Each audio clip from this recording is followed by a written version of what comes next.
Welcome to the Deep Dive. Today, we've got some really focused source material in front of us. It's excerpts from Rhapsody of Realities by Pastor Chris. On strategic soul winning. Yeah, and the central idea is fascinating.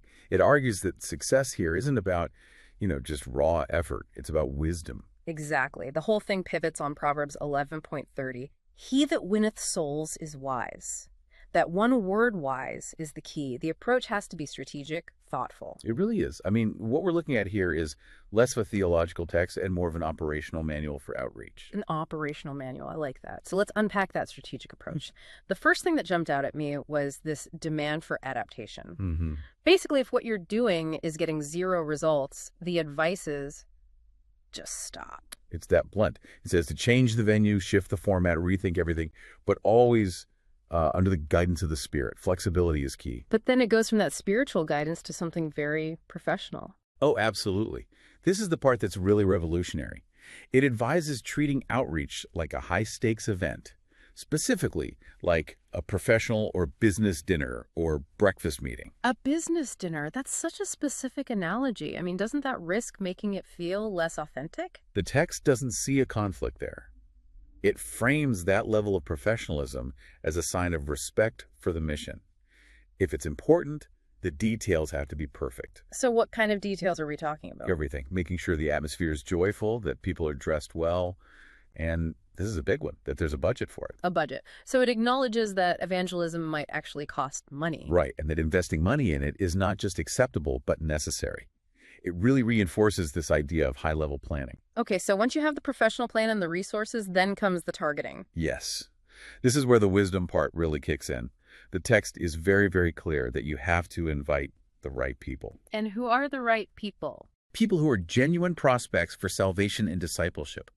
But just as important, it's clear on who not to invite. Oh, this is interesting. Yeah, it explicitly warns against inviting people who are, and I'm quoting here, already Christians and deeply committed in other churches. Wow. So it's about efficiency. Don't spend your time and resources on people who are already, established somewhere else. Exactly. Maximize your impact. Don't just fill seats. That makes a certain kind of strategic sense. Okay, so that's the event. But the material then pivots to the individual person, right? To their own commitment. It does. A huge, non-negotiable emphasis on stability. It warns against hopping from place to place and says there's no glory in that kind of instability. And how does that play out in practice? It gets very specific. It advises against what it calls reciprocal invitations. Reciprocal invitations, what does that mean? So let's say you host an outreach and invite someone. They might then invite you back to their event or their church. Right, out of politeness. Exactly.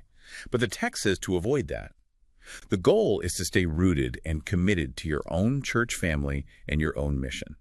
So it's almost like a protective measure to keep you from getting pulled in too many directions. It's precisely that. It's operational protection to keep your energy focused and prevent your own commitment from being weakened. So when we put all this together for you, the listener, the main takeaway seems to be that intense effort isn't enough. Not at all.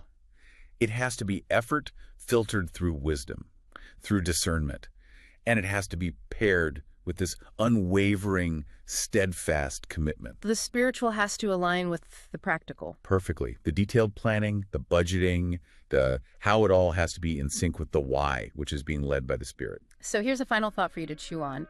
If success in this context requires the same professionalism and strategic detail as a high-stakes business meeting, what other areas of your life could benefit from that same kind of elevation in planning and execution? That's something for you to think about.